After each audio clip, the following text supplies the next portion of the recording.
Hello, আসসালামু আলাইকুম। কাছে এবং দূরে যে যেখান থেকে মোবাইলে, ট্যাবে, ল্যাপটপে কিংবা কম্পিউটারে আরকেএল আইসিটি স্টুডিও এই চ্যানেলটি দেখছেন তাদের সকলকে ধন্যবাদ জানিয়ে ও সুস্বাস্থ্য কামনা করে শুরু করছি আজকের এই ভিডিও টিউটোরিয়াল। আজকের এই টিউটোরিয়ালটিতে যে বিষয়টি উপস্থাপন করব সেটি হলো কিভাবে আপনি enu.edu.bd এই ওয়েবসাইটের অধীনে মাস্টার্স প্রাইভেটে অনলাইনের মাধ্যমে কিভাবে অ্যাপ্লাই করবেন। মাস্টার্স প্রাইভেটে ভর্তি হওয়ার জন্য আমাদেরকে এই অপশনের মধ্যে honours professional degree, masters, MA এখানে ক্লিক করার পর আমরা অ্যাপ্লাই নাও মাস্টার্স প্রাইভেট এখানে আমরা ক্লিক করব। করার সাথে সাথে দেখুন আমাদেরকে পরবর্তী ইন্টারফেসে নিয়ে গেল। যাওয়ার পর এখানে দুইটি অপশন দেওয়া রয়েছে, একটি হলো অনার্স আর একটি হলো প্রিলিমিনারি। তো আমরা এই প্রিলিমিনারিতে এই যে মার্বেল বাটনটি রয়েছে এখানে আমরা ক্লিক করার পর এইরকম নীল রং ধারণ করলে আমরা নেক্সটে চলে যাব। আমরা এখন নেক্সটে ক্লিক করতেছি। নেক্সটে ক্লিক করার পর আমরা চলে গেলাম। দেখুন প্রিলিমিনারি চলে আসছে, roll number, registration number, passing ইয়ার এখানে দিয়ে আমরা নেক্সটে চলে যাব। দেখুন রোল নম্বর দিচ্ছি, এবারে রেজিস্ট্রেশন নম্বর দিলাম, তারপর পাসিং ইয়ার দিয়ে দিচ্ছি, তারপর নেক্সট। দেখুন এই ছাত্রটির দেখুন এই ইনফরমেশনটি চলে আসছে। তার মধ্যে এখানে দেখুন তার নাম ঠিকানাগুলি দেখতেছি সব এদিক ঠিক আছে, কিন্তু এখানে এসে তার জন্ম তারিখটি ঠিক নেই। তো নাম, পিতার নাম, মাতার নাম এগুলি যদি ঠিক থাকে তাহলে এখানে ঠিক থাকবে, আর যদি ঠিক না থাকে তাহলে ক্লিক টু চেঞ্জে আমরা ক্লিক করব। তো এর জন্ম তারিখটি ঠিক না থাকার কারণে আমরা ক্লিক টু চেঞ্জে চলে যাব। ক্লিক টু চেঞ্জ, এখানে আমরা চেঞ্জে সিলেক্ট করব। চেঞ্জ সিলেক্ট করার পর আমরা এই জন্ম তারিখটি চেঞ্জ করব। দেখুন দিচ্ছি, আমরা এই ক্যালেন্ডারের ঘরটিতে চলে গেলাম। যাওয়ার পর তার জন্ম সালটি হলো 1997, তার মাসের নাম দিয়ে দিলাম এবং তার জন্ম তারিখটি কত সেটি দিয়ে আমরা এখন দেখুন এটি ঠিক হলে আমরা নেক্সটে চলে যাব। এটি আমার সঠিক হয়েছে। এখন আমরা চলে যাব নেক্সট বাটনে। নেক্সটে গিয়ে পরবর্তী ইন্টারফেসে চলে যাব। দেখুন এই পেজটিতে চলে আসলো।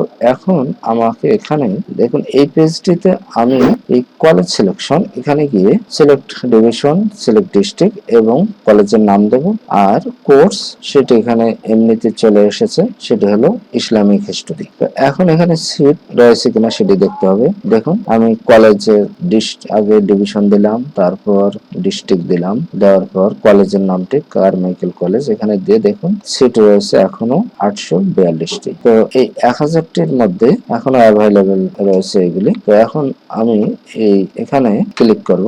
এই সাবজেক্টটিতে আমি ক্লিক করে যখনই আমি এখানে ক্লিক করব তখন এই প্রেফার্ড কোর্স লিস্ট এখানে চলে যাবে। আর যদি সাবজেক্ট আরো একের অধিক আসে তাহলে আমরা এই প্রেফার্ড কোর্স থেকে ক্লিক করলে আমাদেরকে এই কোর্স সিট এখানে নিয়ে আসবে, অর্থাৎ ওখানে চয়েসটিকে বাদ দিয়ে দেবে। তো আমি এখানে ক্লিক করতেছি, দেখুন সাবজেক্টে ক্লিক করলাম, চলে গেল। আর এখন এই জায়গায় যদি আমি ক্লিক করি তাহলে এটি এই কোর্সের জায়গায় চলে আসবে। যেহেতু একটি সাবজেক্ট আবেদন করব সেহেতু এটি আমরা পরিবর্তন করার কোনো সুযোগ নেই। তো চলে যাই নেক্সটে। দেখুন এই যে দেখাই দিলাম। এখন আমরা চলে যাব নেক্সটে গিয়ে ছবিটি দিয়ে দেবো। ছবিটি এখন ওপেন করলাম, এখানে চলে আসলো। এখন মোবাইল নম্বর দিয়ে দিচ্ছি, মোবাইল নম্বরটি তার দিয়ে দিলাম, ইমেল দিয়ে দিচ্ছি। ইমেল দিয়ে দেওয়ার পর আমরা নেক্সটে ক্লিক করব। দেখুন নেক্সট বাটনে ক্লিক করা, এখানে দেখুন দেওয়া রয়েছে যে please download, fill up and upload the document. তারপর দ্বিতীয় অপশনে click for download the letter of commitment. তো আমরা দেখুন ডাউনলোডে ক্লিক করলাম। ডাউনলোডে ক্লিক করার আমাদের এই পিডিএফটি চলে আসবে। তো সার্ভারের কারণে সেটা দেখাচ্ছে না। তো আমি এটি ইতিপূর্বে করে রেখেছি ডকুমেন্টসটি। এখন আমি এখানে চুজ ফাইলে ক্লিক করলাম, করার পর দেখুন এই পিডিএফ ফাইলটি আমার কোথায় রয়েছে সেখান থেকে আমি নিয়ে নিচ্ছি। এবং এই যে এটি এখানে আমি লোড দিলাম, তখন 100% হয়ে গেল। এখন রিভিউ অ্যাপ্লিকেশন এখানে ক্লিক করব। এভাবে 1, 2, 3, 4, 5 এবং 6 নম্বর অপশনটি পূরণ হওয়ার পরে এরকম প্রিভিউ অ্যাপ্লিকেশন পেয়ে যাব। প্রিভিউ অ্যাপ্লিকেশনে চলে যাচ্ছি।